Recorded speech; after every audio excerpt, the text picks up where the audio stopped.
Now let's create our first component on our Bigfoot app. If we take a look at these two command prompts I have open, they're both in the Bigfoot directory. This one has ng-serve running so that we could see our changes. We have a local server running.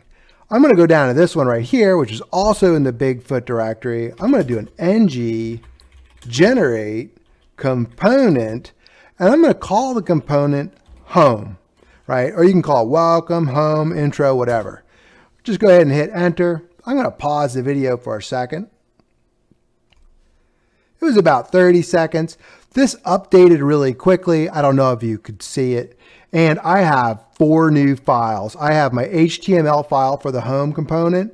I have this spec file, and that's for testing. And then the TS file is the TypeScript file. That's where we put all of our JavaScript. Well, TypeScript is JavaScript with types. And then the SCSS is for our style sheets. We also updated the app-module.ts file. And when we look at our website, nothing looks different, but that's okay. Let's go ahead and change that. Let's open our Visual Studio Code so we can see what's going on in our project.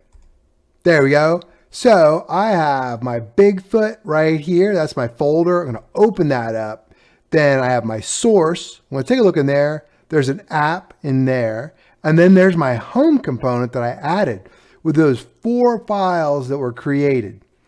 Pretty cool, but they're not showing up. If we take a look at our app.component.html, you'll remember this is the file where we removed everything except this router outlet tag, right? These selector tags right here, the open and close. We're going to use those to show our home component right now. How do we use them?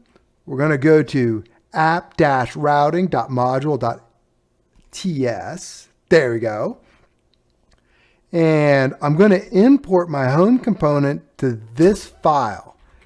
Import, there we go, curly bracket, home component, comma. Oh, we don't need to add anything extra. That's fine just like that. And it added some code for us. Cool. Under this routes, let's go ahead and put our mouse right in between those 2 square brackets, hit the enter and open the thing up.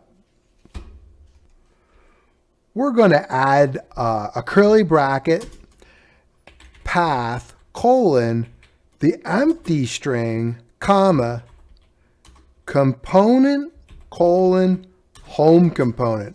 So what does that do?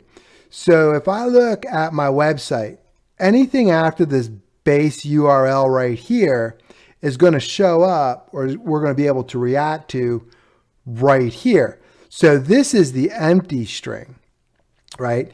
If I put something like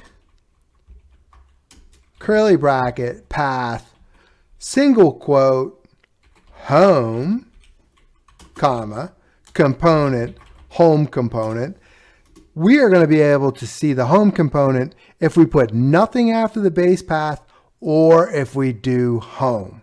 Let's take a look. We're going to save this.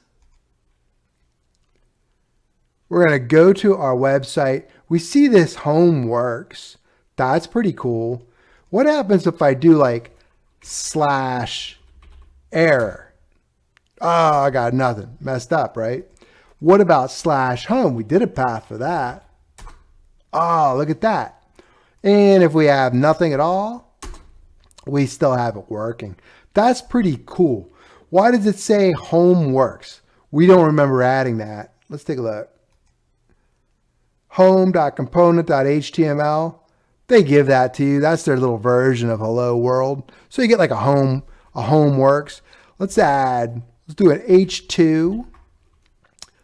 Oops, I got an extra square or angle bracket there.